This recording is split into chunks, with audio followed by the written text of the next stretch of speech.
then you can eat. If you have a question, please just raise your hand and someone will bring a mic.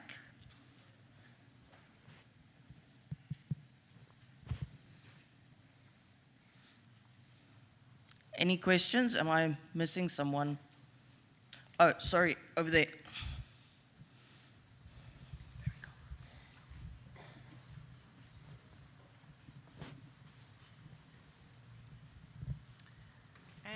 Thank you, everyone.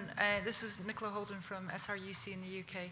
I really enjoyed that because it's an area that's really close to my heart in agri-food production. So I would love to get any thoughts you've got about how we could potentially expand some of the templates that we've got here to that sort of true One Health context, you know, as we've heard, for livestock production or for crop production around biosecurity as well, where we need to protect the sensitivities of some of those stakeholders that we've just heard about. So what are your sort of reflections on that sort of aspect of expanding the public health out towards other One Health stakeholders? Who would like to take that one? Yeah, I guess I can. I mean, that's in a way what we're trying to do with the AusTracker platform, that different sectors and different stakeholders would see the data partitioned in different ways, which would allow those sensitivities to be considered in terms of not everyone would have access to that sensitive data, but there would be a degree within it's being placed in a context that is still meaningful, if that makes sense. Okay, one more question. Yes, Emma. So thank you to all of the speakers for really amazing talks in general. I wanted to maybe just drill into one of the points that I think many of you raised, which is basically, I'm going to quote Mira Chand here, if we don't know what's normal, we don't know what's abnormal.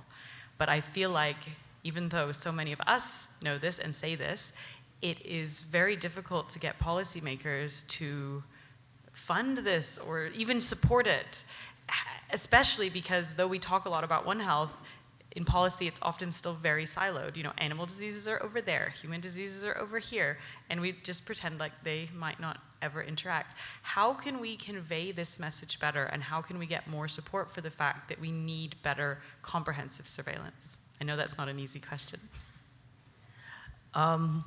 Yes, that is probably the biggest question we have. Thank you. I guess maybe if I can. Yes. So I think it's really just about that kind of communication, and you know we've been talking a lot about kind of giving credit where credit's due, and I think the thing that, you know, from a kind of human health perspective, which, you know, makes headlines and is really important to policymakers, is really on us to show the importance of the surveillance that happens outside of the human health space and how we're able to use that information to change our approach to public health. And if we don't do that and we don't make it obvious that without their contribution none of this would have happened, then it's on us that we don't have the data we need. And I think we, you know, need to work with our counterparts to really amplify their value. And if we don't do that well, then we're going to lose that benefit.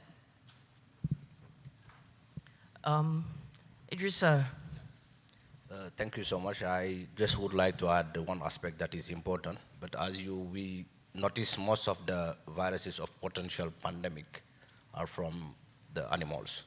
This means if whatever the effort that we are doing for surveilling human and others, if we are not including the part of the animals, it will serve nothing for us, because we will lose our time, we will lose our energy. For example, just our example, we are a good surveillance program in Senegal for human. Whatever the number of cases, we have the possibility to catch it up at real time.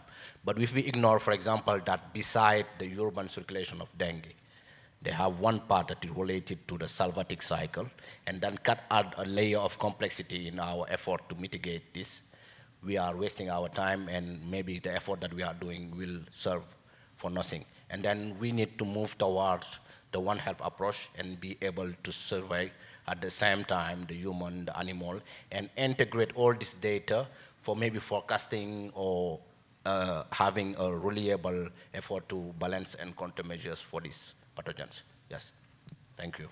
Yeah, no, absolutely. I completely agree there. Nicki, do you have anything you'd like to add? Okay. Everyone, there's lovely food outside. We thank you for your concentration, and again, a round of applause for this wonderful panel. Thank you.